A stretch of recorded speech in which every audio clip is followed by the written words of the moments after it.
नाही, ज्या आल्या नसतील त्या. मला मग पॉइंट ऑफ प्रोसिजरवर थोडंसं वेळ द्या. बोला. आपणही तिथे इतके वर्ष झाली सगळे त्या सर्वोच्च पदावर आहात.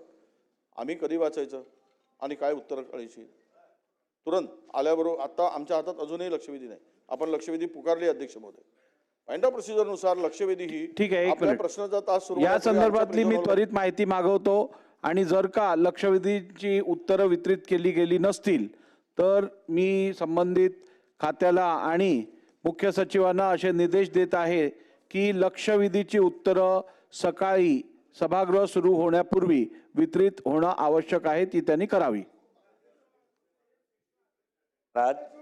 हे जे आता आपण डीपीसीची मीटिंग घेणार आहात अध्यक्ष महोदय, सुधीर भाऊ माझा खाली प्रश्न संपू दे, छोटा प्रश्न आहे. अध्यक्ष महोदय, खात्याअंतर्गत सेवा ज्येष्ठता समितीची बैठक आपण सांगितल्याप्रमाणे 6 आठवड्याचा आत घेणार आहेत. माझा स्पेसिफिक प्रश्न आहे की म्हाडाचा आता व्याप आणि विस्तार फार मोठ्या प्रमाणात वाढला आहे. म्हाडाच्या ज्या लेआउट्स आहेत ते आहेतच. म्हाडानं आता आपण प्राधिकरण केलं आहे. पहिला MHADA under corporate company act 1956 प्रमाणे एक कंपनी होती सरकारची अधिकृत. योगेश सागर साहेब, हा स्कोपच्या बऱ्याच बाहेर आहे. नाही नाही नाही नाही नाही नाही मी प्रश्नावर येतो ना. बिलकुल स्कोपच्या बाहेर मी कधीच जात नाही, कधीच नाही जात अध्यक्ष महोदय. सांगा लवकर. माझा प्रश्न असा नाही, लवकर नाही अध्यक्ष महोदय. हा मुंबई शहराचा आमचा प्रश्न आहे, मोठा आपलाही प्रश्न आहे. अध्यक्ष महोदय, ही आकृतीबंध किंवा एस्टॅब्लिशमेंट शेड्यूल कधी तयार करण्यात आला होता, कुठल्या वर्षी तयार करण्यात आला होता अध्यक्ष महोदय? कारण आता आपण सेवा ज्येष्ठता समितीच्या बैठका घेऊन अपॉइंटमेंट किंवा प्रमोशन करणार, पण तिथे स्टाफ अधिकचा पाहिजे. म्हाडाच्या अधिकाऱ्यांचे हाल एवढे बेहाल आहेत, काम करून करून एकेकाला 2-2 चार्ज, 3-3 चार्ज, ॲडिशनल चार्ज. म्हणून आकृतीबंध कधी तयार करण्यात आला होता आपण सभागृहाच्या पटलावर ठेवा पाहिजे तर, माहिती नसेल तर. आणि आकृतीबंध तयार केला होता तेव्हा म्हाडा स्वतः एक कॉर्पोरेशन होतं, आता म्हाडा प्राधिकरण आहे. म्हणून आकृतीबंध आपण नव्याने तयार करणार आहात का? महोदय, हा प्रश्न लक्षवेधीच्या स्कोपच्या बाहेरचा जरी असला तरी सन्मान्य अमीन पटेल साहेबांच्या प्रश्नाला उत्तर देताना जी मी सांगितलेलं आहे की या विभागाचा प्रभारी मंत्री म्हणून अधिवेशन संपल्यानंतर पूर्ण रिक्त पदांचा ज्यावेळी या ठिकाणी आपण आढावा घेऊ, त्याच्यामध्ये आकृतीबंध यापूर्वी कधी तयार केला होता, त्यानंतर म्हाडाचा वाढलेला वर्कलोड, या सगळ्या गोष्टी तपासून सामान्य प्रशासन विभागाचा सल्ला घेऊन आकृतीबंध दुरुस्त करण्याची जर आवश्यकता असेल तर सामान्य प्रशासन विभागाशी चर्चा करून यावर सुद्धा उचित कार्यवाही केली जाईल. लक्षवेधी क्रमांक 1 सकाळच्या सिटिंग मधली 11.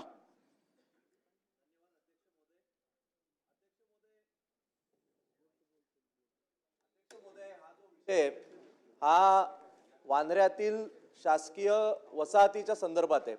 आपल्याला कल्पना असेल की गेल्या अनेक वर्षांपासून तिकडचे शासकीय कर्मचारी हे त्यांना हक्काची घरं मिळावीत म्हणून आंदोलन करत होते.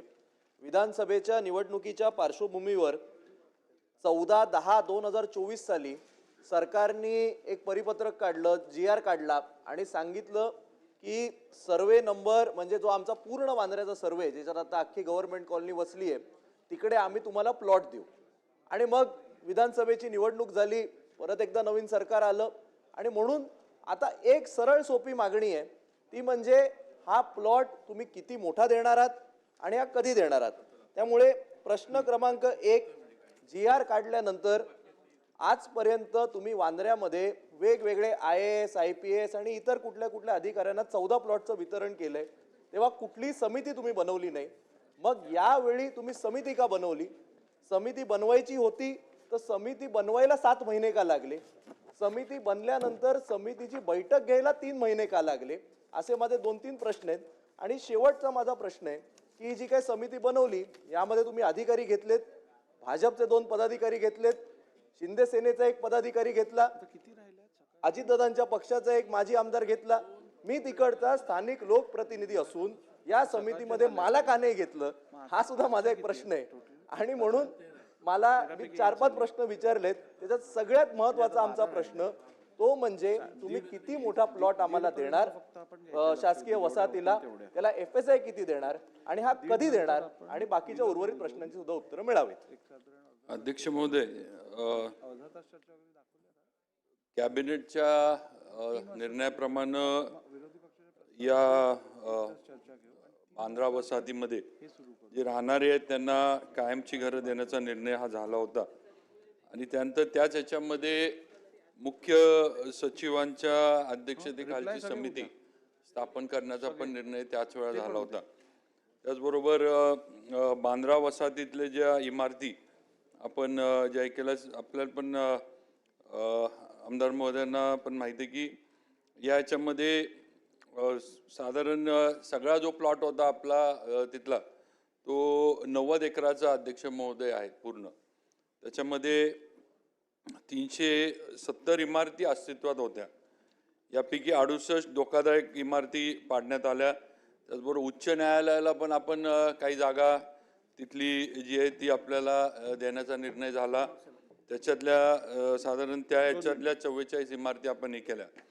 आता अध्यक्ष महोदय समितीची स्थापना झालेली आहे, समितीची बैठक पण झालेली आहे आणि त्यात अध्यक्ष महोदय एकच आहे की निकष हे जे आहेत की त्यामध्ये 5 वर्षापासून ते 25 वर्षा असे राहणाऱ्या लोकांचं हे केलं आहे. तर नेमकं निकषामध्ये कुणाला हे द्यायचं ह्याचा अजून समितीनं हे त्याच्यावर निर्णय केला. म्हणजे 25 वर्षाच्या यांना द्यायचं, 5 वर्षाच्या यांना द्यायचं, 10 वर्षाच्या यांना द्यायचं, म्हणजे पात्र कुणाला करायचं हा निकष जो आहे त्याचा अजून हे व्हायचं आहे. आणि दुसरं अध्यक्ष महोदय या ठिकाणी म्हणजे जिथं बांद्रा वसाहत जी आहे या ठिकाणी जी जागा त्याच ठिकाणी मिळावी म्हणून त्याच्यासाठी सुद्धा हे समितीनं सीईंना सुद्धा कळवलेलं आहे किंवा तिथं किती जागा आता उपलब्ध आहे. कारण काही जागा अध्यक्ष महोदय अजून कोर्टाला एखाद्या वेळेस आपल्याला अजून द्यायला लागल, त्यामुळे त्यातनं किती जागा उपलब्ध होतीये.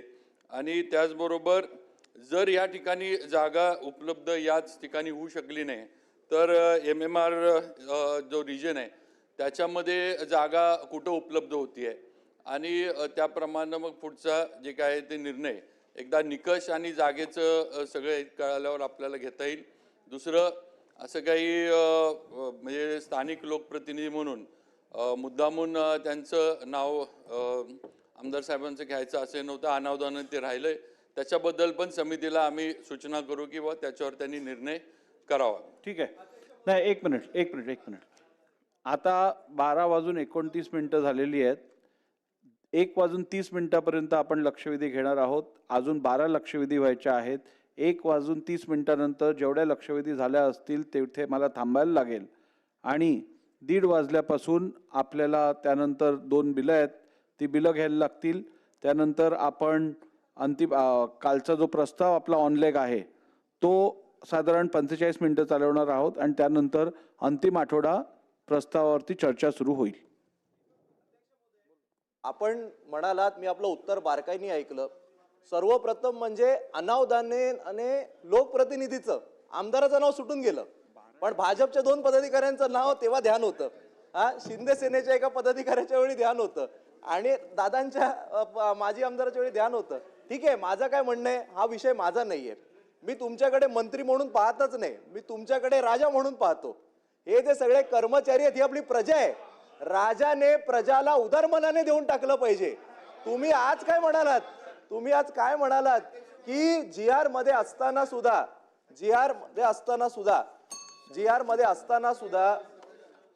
देसाई साहेब एकदा नाही 2दा म्हणाले शिंदे सेना. केंद्रीय निवडणूक आयोगानं दिलेला निर्णय हा थोडासा तपासून बघा. निवडणूक आयोगानं घटनेनं कायदे तपासून शिवसेना धनुष्यबाण हे या ठिकाणी आम्हाला दिलेलं आहे. आमचं नाव शिवसेना आहे, खाली उबाटा वगैरे असं आम्हाला जोडलेलं नाही. त्यामुळं आमचा उल्लेख करताना शिवसेना म्हणून करावा. आणि ते शिंदे सेना म्हणले ते अध्यक्ष महाराज शिंदे सेना जे म्हणले ते कामकाजातनं काढून टाका. ठीक आहे, तपासून काढून घेऊ. चला पुढे जाऊया आपण. काय हे शिवसेनेच्या बाबतीमध्ये या ठिकाणी उल्लेख केला. सन्माननीय सदस्यांना माझी आपल्या मार्फत एक विनंती आहे की आमचाही पक्ष राष्ट्रवादी काँग्रेस पक्ष आहे, अजितदादा गट असं नका म्हणू. चला मंत्री महोदय उत्तर द्या. झाला ना प्रश्न. बरं घ्या, बोला. नाही, त्यामुळे बोला, पॉइंटेड प्रश्न घ्या. अहो आता तर सुरू झाली. 2 मिनिटं थांबा. त्यामुळे माझं तुम्ही एक राजे म्हणालात ते मला एकदम धक्का लागला. तुम्ही म्हणालात जर वांद्र्यात जमीन मिळाली नाही तर आपण जीआर काढलंय की आपण वांद्र्यातच जमीन देणार. तुम्ही आता म्हणता MMR मध्ये कुठेही देऊ. असं कसं चालेल? आम्हाला वांद्र्यातच जमीन पाहिजे, GR निघालाय. केवळ तुम्ही आता निकषासाठी तुम्ही समिती बनवली आहे ना, की 5 वर्ष राहिलेत त्यांना, 10 वर्ष की 15. माझं म्हणणं आहे समितीला निकष ठरवू दे. आजच्या आज तुम्ही जाहीर करा की आम्ही 10 एकर 15 एकर आणि बाबा 4 FSI नी देऊन टाकू. अध्यक्ष महोदय, हे कसं आपण बदलू शकतो? म्हणजे आपण GRचं उल्लंघन करतोय. चला, याचं उत्तर तर उत्तर मिळालं द्या. पाहिजे. मंत्री महोदय, आणि उत्तर द्या. शेवटचा विषय, शंभूराजे देसाई मंत्री महोदय, आपण मला म्हणालात, खरं तर तुमचं बरोबर आहे, निवडणूक आयोगाने तसं सांगितलंय. पण काल एका पत्रकार परिषदेत माननीय मुख्यमंत्री देवेंद्र फडणवीस साहेब 4 वेळा शिंदे सेना म्हणाले. 4 वेळा. आपण चला, एकदा मंत्री त्यांना महोदय, सुद्धा उत्तर द्या. सांगावं आपण अशी माझी विनंती. उत्तर द्या. अध्यक्ष महोदय, सन्मान्य आमदार वरुण सरदेसाईंना माहीत आहे की त्यांच्या पत्रावरच यापूर्वी बैठक या बाबतीतली जी आहे त्यांच्या पत्रावरच या बांद्रे वसाहतीची बैठक मी घेतली होती. मंत्रालयात बैठक सुद्धा झाली होती आणि त्यावेळेला त्यांनी म्हणजे तातडीनं बैठक लावली म्हणून मला म्हणजे त्यांनी आभार सुद्धा या ठिकाणी मानले होते. तेव्हा असं काही त्यांना म्हणजे बाजूला काढायचा विषय नाही. शेवटी ते लोकप्रतिनिधी आहेत. सगळ्यांना लोकप्रतिनिधी म्हणल्यावर त्याचा मान सन्मान राखणं हे सगळ्यांचं जे आहे. आणि दुसरं अध्यक्ष महोदय, जमिनीबद्दल जे आहे असं म्हणजे बांद्र्यामध्ये जमीन मिळणारच नाही किंवा देणार नाही असं मी अजिबात माझं म्हणणं नाही आहे.